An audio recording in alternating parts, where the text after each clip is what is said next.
তো আমি এই কলকার ভিডিওটা শর্ট ভিডিওতে আপলোড করেছিলাম। তোমরা অনেকেই তার মধ্যে ভালোবাসা দিয়েছিলে, তাই আজকে তোমাদের সাথে পুরো টিউটোরিয়ালটা আপলোড করতে চলে এলাম। কেমন লাগছে ভিডিওটি? তার জন্য পুরোটা দেখতে হবে।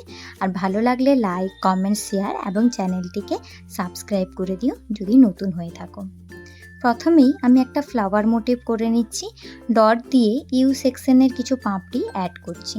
প্রত্যেকটা ফ্লাওয়ারেই আমি 4টে করে মোটিভ অ্যাড করেছি, বেশি মোটিভ আমি এখানে দেইনি। এবার ওপরের দিকে ফ্লাওয়ারের ঠিক মাথার ওপরে ডট দিয়ে একটা লাইন দিয়েছি। ফুলের যেভাবে একটা মানে যে কোনো ফুলের মধ্যে যেরকম একটা ঝুড়ি মতো থাকে না, ওইটা আমি ক্রিয়েট করার চেষ্টা করেছি এবং দুটো ফুলের মাঝখানে দুটো করে করে পাতা অ্যাপ্লাই করেছি। এই পাতাটা কিন্তু বেসিক স্ট্রোকের মধ্যে।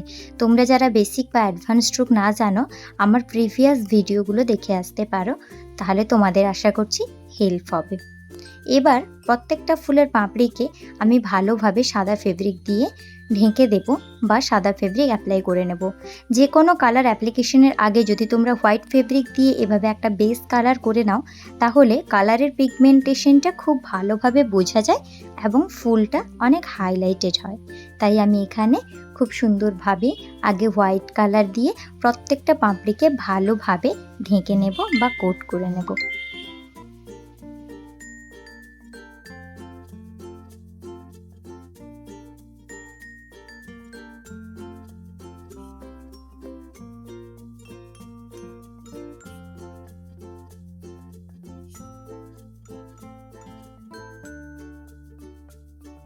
এরপর আমি একটা অরেঞ্জ কালার নিয়ে ডটগুলোকে ভরাট করে দেব, বা ফুলের যে মাঝখানের বোটাটা বলতে পারো, ওই জায়গাগুলোকে আমি ভরাট করে দেব। এটা একদম অরেঞ্জ নয়, এটা হলো ক্যারট অরেঞ্জ কালার। এবার ফুলের পাপড়ির হাফ পোর্শনগুলো আমি কালারটা দিয়ে নেব। এখানে কিন্তু খুব অল্প অল্প কালার অ্যাপ্লাই করছি। আর হ্যাঁ, সাদা কালারটাকে একটু শুকোতে 5 মিনিট টাইম দিয়েছিলাম, দেন আমি কালারগুলো অ্যাপ্লাই করেছিলাম। না হলে কিন্তু সাদা কালারের সাথে অন্য কালারটা মিক্স হয়ে যেয়ে ঘেঁটে যাওয়ার চান্স থাকে।